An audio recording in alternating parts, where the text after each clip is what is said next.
This is Real News Media TV, coverage you can trust. Please like, share, subscribe, and hit the notification bell. Select all for daily news updates.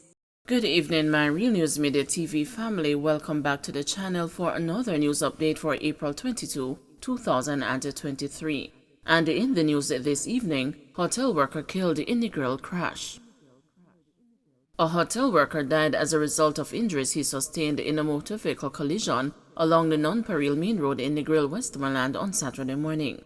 The deceased has been identified as 29-year-old Yande Gale, a bellman at Royalton, Negril. Gale is from Handeberry District in Mandeville. Reports from the Negril police are that about 3 a.m., Gale was driving a Toyota Premium motorcar when upon reaching a section of the roadway, he lost the control of the vehicle and collided with a tree. The police were alerted and Gale was transported to the hospital where he was pronounced dead. Body of missing 8-year-old found in car in Westmoreland. An 8-year-old boy who was reported missing on Friday was found dead hours later in a car in Burnt Savannah, Westmoreland. The deceased has been identified as Odin Hill. Hill is believed to have died as a result of suffocation. Reports from the police are that Hill was left in the company of a family friend on Thursday when he went missing. Checks made to locate him proved futile, and on Friday about 9 a.m., he was reported missing at the Morgan's Bridge police station. About 4:32 p.m. later that day, a mechanic in the community was at his home when he discovered the motionless body of Hill in the driver's seat inside a 1998 gray Toyota Corolla motorcar, which is under repair. The police were summoned. No marks of violence were observed on the child's body.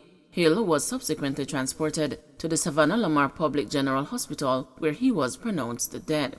Hill is said to have suffered from a condition known as a global development delay, which is when a child takes longer to reach certain development milestones than other children his age. Investigations are ongoing.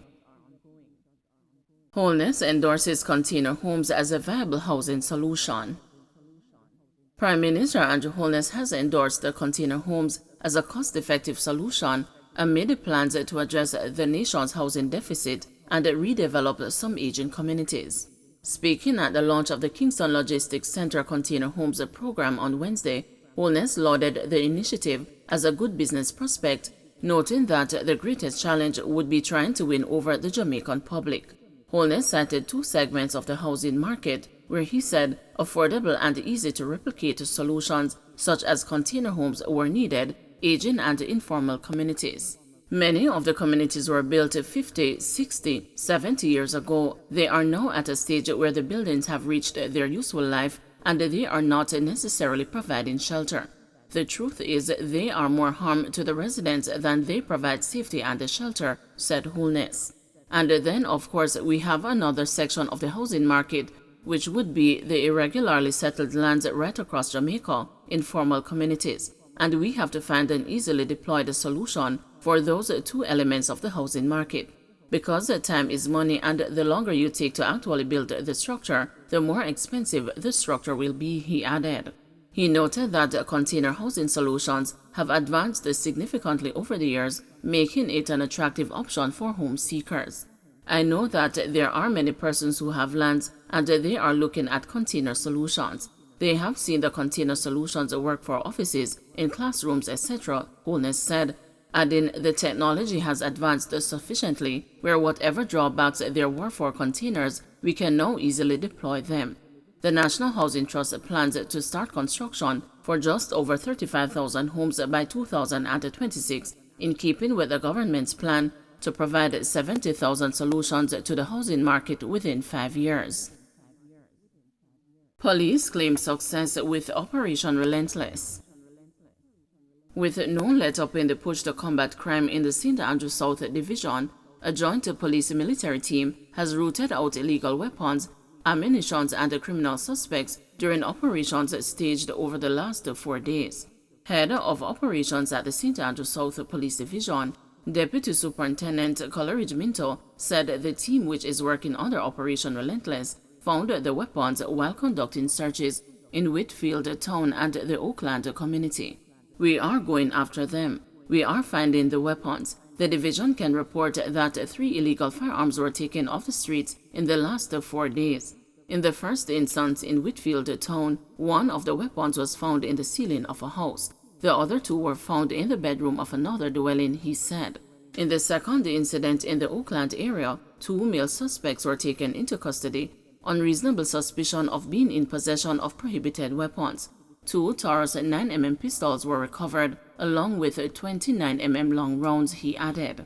While there was no update provided about whether any of the 10 men the police named as the most wanted in the division has turned themselves in, Minto said his team has been reaping rewards during operations in the division. We are going after the guns, we are finding them, and the coordinated approach that we are using has been yielding some amount of success in recent times, he told the news. In the meantime, Minto reiterated his appeal to Jamaicans to share information about criminals and illegal activities in the area.